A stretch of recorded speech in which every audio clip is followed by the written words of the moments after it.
kerja, berani berbuat, dan kerendahan hati untuk menerima. Yang kedua, rawat. Orientasi pelayanan bukan sekedar kepatuhan administratif.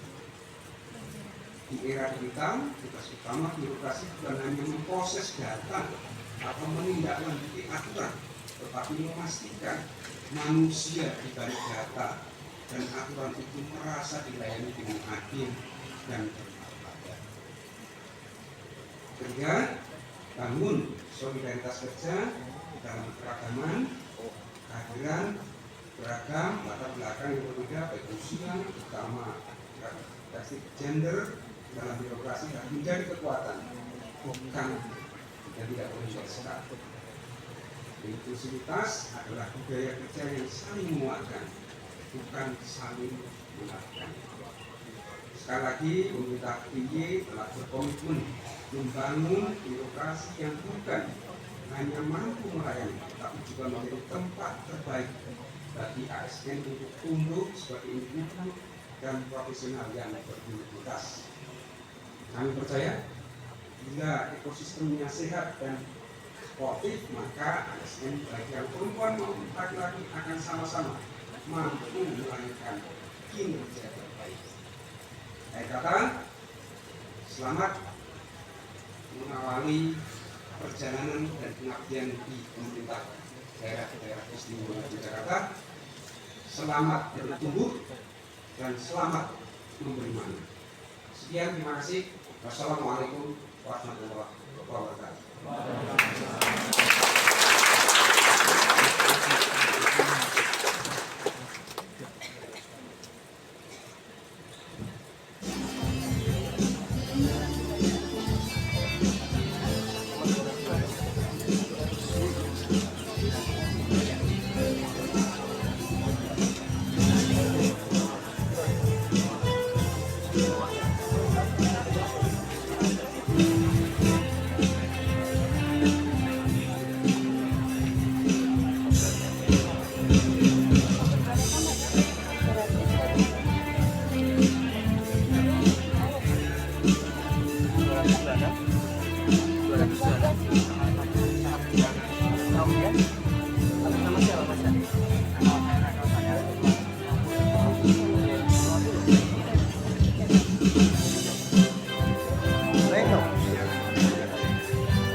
Daftarnya tanda kutip itu tidak cukup, tidak memenuhi syarat, tidak cukup, artinya tidak cukup memenuhi syarat untuk itu. Lalu ya kita harus mencari substitusinya. Sebenarnya kan eman sekali gitu, ya, formasi yang sudah disiapkan tidak mampu diisi oleh saya. Ini kami akselerasi untuk hari ini CPNS. Kemarin juga diskusi nasional ada yang masih ragu, karena kami siapkan pengangkatan, dan tentu aja tunjangan yang lain yang melekat setelah diangkat menjadi CPNS. Contohnya kan, nanti diangkat CPNS kan harus melapor apakah sudah berkeluarga, apakah sudah memiliki anak, keluarga tadi bersuami, kan mesti harus dilapor.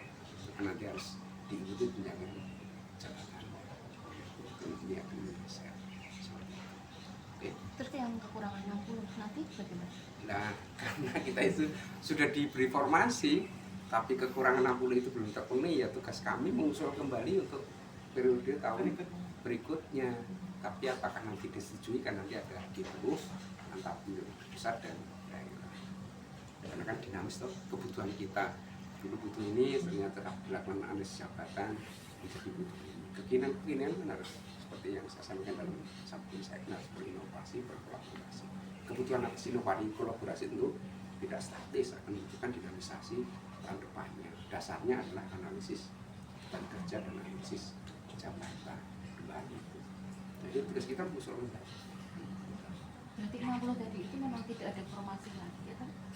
Bukan nggak ada formasi, kan formasinya sudah diminta oleh kita, tapi kan kita tidak tanda kutip mampu memenuhi, sehingga karena ini tertutup seperti yang kami diberikan kebutuhan sekarang kan tidak terpenuhi tahun ini, ya kita sementara tahun berikutnya untuk komunikasi. Nah, perkara disetujui atau tidak tentu kita akan melakukan dialog. Paling banyak jabatan apa? Ya, kita kan yang ASN ini kan ada 3 kategori sebetulnya, untuk guru, tenaga kesehatan dan tenaga teknis. Itu diantaranya seperti itu yang rata yang dapat kami siapkan, karena kebutuhannya paling mudah itu kebutuhannya mintanya 1.500 lebih, itu yang paling mendesak, tapi karena harus diukur oleh kemampuan keuangan negara yang dampaknya belanja ke daerah kan harus begitu seperti itu. Nah, caranya apa? Caranya membandingkan antara pegawai yang pensiun dengan sekarang diangkat, karena maksimal belanja pegawai itu kan 30%, itu peran otonominya. Jadi hitung-hitungan kami dengan ditambahkannya 318 ASN ini besok 2000 lebih P3K, ya tidak akan lebih porsi 30%, karena equal sama dengan yang pengurangannya oleh yang pensiun. Karena kita bertumbuhnya tidak positif, tapi bertumbuhnya adalah minus. Jadi tumbuh minus, tumbuh ke belakang, jadi kurang, bukan tumbuh tambah, tapi tumbuh kurang.